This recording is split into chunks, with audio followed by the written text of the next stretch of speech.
2014, 2017, 2019 और 2022 और 2024 के बाद अब निगाह है 2027 की।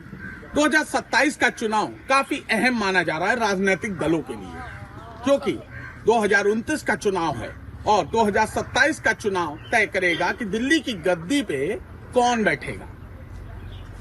आने वाले दिनों में नवरात्रि आने वाली है और ऐसे में मंत्रिमंडल विस्तार की चर्चा जोर शोर पर है। इस वक्त योगी सरकार में 7 मंत्री पद खाली हैं, जिनको भरा जाना है, जिसके लिए लोग जुगाड़ लगा रहे हैं लगातार। और बीजेपी की अगर हम बात करें तो वो इस बार मंत्रिमंडल विस्तार में जो चर्चा है कि नवरात्र में मंत्रिमंडल विस्तार हो सकता है, बीजेपी इस बार पिछड़े और दलित को मौका दे सकती है। आखिर क्यों दे रही है पिछड़े और दलित को मौका? क्योंकि 2024 के चुनाव की बात करें तो अखिलेश यादव का पीडीए यानी पिछड़ा, दलित और अल्पसंख्यक जैसा बताया जाता है, उसने काफी चोट दी बीजेपी को, जिसे लेकर बीजेपी ने खास रणनीति बनाई है। सूत्रों की माने, बीजेपी के सूत्रों की माने तो बीजेपी इस बार मंत्रिमंडल विस्तार में पिछड़े और दलित को निशाना बना सकती है।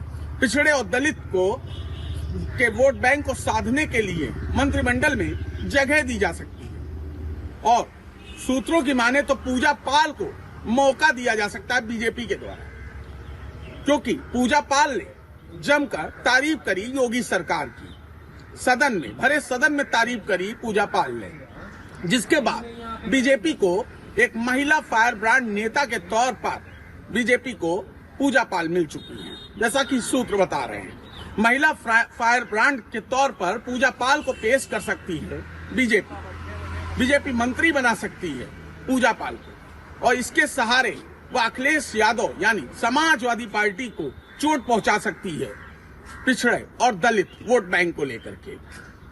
इसके साथ ही आकाश सक्सेना भी मंत्री बनाए जाने की चर्चा है। आकाश सक्सेना को भी, साथ ही साथ रघुराज प्रताप सिंह जो कुंडा के विधायक हैं, उनको भी मंत्री बनाया जा सकता है, ऐसी चर्चा है।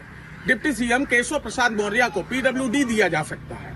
ऐसी लगातार चर्चाएं हैं और चर्चा का बाजार गर्म है।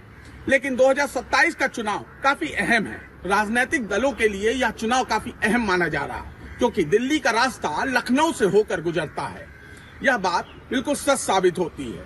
और 2024 की जो शिकस्त हुई बीजेपी की, समाजवादी पार्टी ने की, पीडीए जो उनका फार्मूला रहा, वो काफी हद तक हिट साबित हुआ, जिसका तोड़ निकालने के लिए बीजेपी ने एक खास रणनीति बनाई है कि आने वाले नवरात्र में, जैसा कि चर्चा है कि आने वाले नवरात्र में मंत्रिमंडल का विस्तार किया जा सकता है और नए चेहरों को मौका दिया जा सकता है, जिसमें भूपेंद्र चौधरी का भी नाम सामने आ रहा है कि भूपेंद्र चौधरी भी मंत्री बनाए जा सकते हैं, आकाश सक्सेना मंत्री बनाए जा सकते हैं। और वहीं पूजा पाल जो भी निष्कासन हुआ, समाजवादी पार्टी ने उनका निष्कासन किया और भरे सदन में योगी सरकार की जमकर तारीफ की।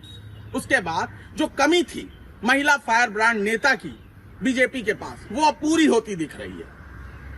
लगातार पूजा पाल को प्रमोट कर सकती है बीजेपी और अखिलेश यादव का जो पीडीए यानी पिछड़ा और दलित, इसके वोट बैंक को साध सकती है बीजेपी पूजा पाल को आगे करके। लगातार चर्चा का बाजार गर्म है कि आने वाली नवरात्रि को जल्द ही मंत्रिमंडल का विस्तार हो सकता है और बीजेपी एक नए चेहरों को मौका दे सकती है पिछड़े और दलित को साधने के लिए 2027 के चुनाव को देखते हुए, क्योंकि 2027 का चुनाव काफी अहम है, क्योंकि उसके बाद 2029 का चुनाव है और यूपी से ही दिल्ली का रास्ता जाता है। यह बात साबित करनी है। इसके साथ ही साथ बीजेपी हैट्रिक लगाने के लिए पूरी तरह कटिबद्ध है कि वो इस बार 2017, 2022 और अब 2027 में वह हैट्रिक लगा सके योगी सरकार। वही समाजवादी पार्टी काफी उत्साहित है 2024 के रिजल्ट को देखते हुए। जो उनका पीडीए एजेंडा है उसको वो जोर शोर से उठा रही है। अब देखना यह है कि नवरात्र में, आने वाले नवरात्र में क्या मंत्रिमंडल विस्तार होता है, क्या पूजा पाल को जगह मिलती है, किन किन नए चेहरों को जगह मिलती है, यह आने वाला वक्त बताएगा। कैमरामैन सुमित के साथ सुधांशु पुरी, नव भारत के लिए, लखनऊ।